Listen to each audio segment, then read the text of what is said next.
Uttar Pradesh police में sub inspector बनना ये कई लोगों का सपना होता है। तो स्क्रीन पर जो ये नाम दिख रहा है ना, यूपीएसआई 2026 मूल विधि, ये सिर्फ किसी किताब का टाइटल नहीं है। ये तो समझ लीजिए कि अपनी मंजिल तक पहुंचने का एक पूरा का पूरा नक्शा है। चलिए इसे समझते हैं। पहली नजर में ये टाइटल थोड़ा सा कंफ्यूजिंग लग सकता है। यूपीएसआई 2026, फिर ये मूल विधि, आखिर इन सबका मतलब क्या है? पर घबराने की कोई बात नहीं है। अगले कुछ मिनटों में हम इस पहेली के हर एक टुकड़े को जोड़ेंगे और देखेंगे कि ये तैयारी के लिए कितना जरूरी है। तो इस पहेली का पहला टुकड़ा है लक्ष्य, मतलब ये सारी मेहनत आखिर किस लिए हो रही है। तो सबसे पहले यूपीएसआई 2026 परीक्षा के मकसद को ही डिकोड करते हैं। तो देखिए, सबसे पहले यूपीएसआई, जिसका पूरा मतलब है उत्तर प्रदेश सब इंस्पेक्टर। ये वो परीक्षा है जो भारत के सबसे बड़े राज्यों में से एक में कानून व्यवस्था को बनाए रखने का एक शानदार मौका देती है। ये सिर्फ एक नौकरी नहीं है, ये एक बहुत बड़ी जिम्मेदारी है। और फिर आता है ये नंबर 2026। ये सिर्फ एक साल नहीं है, ये एक टारगेट है। ये हमें याद दिलाता है कि कामयाबी एक दिन में नहीं मिलती। इसके लिए एक लंबी और फोकस्ड स्ट्रैटेजी बनानी पड़ती है, और उसकी शुरुआत आज से, अभी से करनी होगी। जरा सोचिए एक सब इंस्पेक्टर की जिम्मेदारियों के बारे में। लॉ एंड ऑर्डर बनाए रखना, क्रिमिनल केस की जांच करना, अपनी पूरी टीम को लीड करना, और सबसे जरूरी, आम नागरिकों के अधिकारों की रक्षा करना। भाई, जब जिम्मेदारियां इतनी बड़ी हैं तो जाहिर सी बात है कि परीक्षा भी उतनी ही मुश्किल होगी। ठीक है, तो लक्ष्य तो समझ आ गया।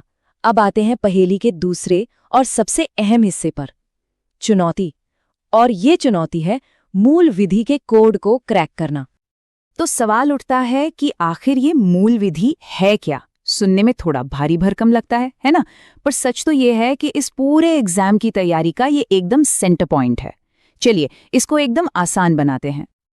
तो मूल विधि का सीधा साधा मतलब है बुनियादी कानून, मतलब वो लीगल फाउंडेशन जिस पर एक पुलिस अधिकारी का सारा काम टिका होता है। इसके बिना कानून का राज चलाना लगभग नामुमकिन है। और ये कोई किताबी बातें नहीं है, ये सब कुछ बिल्कुल प्रैक्टिकल है। जैसे इंडियन पीनल कोड यानी आईपीसी बताता है कि कौन सा काम अपराध है। क्रिमिनल प्रोसीजर कोड यानी सीआरपीसी ये सिखाता है कि किसी अपराधी को पकड़ना कैसे है और जांच को आगे कैसे बढ़ाना है। और एविडेंस एक्ट ये तय करता है कि अदालत में कौन सा सबूत चलेगा और कौन सा नहीं। ये तीनों कानून एक सब इंस्पेक्टर के रोजमर्रा के काम का बेस हैं। तो चुनौती है मूल विधि का इतना बड़ा सिलेबस। तो फिर इसका हल क्या है? जवाब है सही टूल का इस्तेमाल। और यहाँ हमारा टूल है एक कंपेंडियम, यानी कि एक सिस्टमैटिक कलेक्शन। और देखिए ये स्लाइड कितनी अच्छी तरह से दिखाती है कि एक सही टूल क्यों जरूरी है।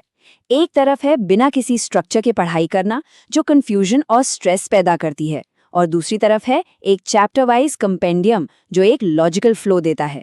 इससे सीखना फोकस्ड और एफिशिएंट हो जाता है और कॉन्फिडेंस भी बढ़ता है। तो इस कंपेंडियम के साथ कामयाबी का रास्ता कैसा दिखता है? ये 4 सिंपल स्टेप्स हैं। पहला, कॉन्सेप्ट को समझिए, फिर जरूरी सेक्शंस को याद कीजिए, इसके बाद केस स्टडीज के साथ प्रैक्टिस कीजिए, और आखिर में सब कुछ सिस्टम से रिवाइज कीजिए। यही स्टेप बाय स्टेप तरीका तैयारी को आसान और असरदार बनाता है। तो हमने पहेली के सारे टुकड़े सुलझा लिए हैं, लक्ष्य, चुनौती और समाधान।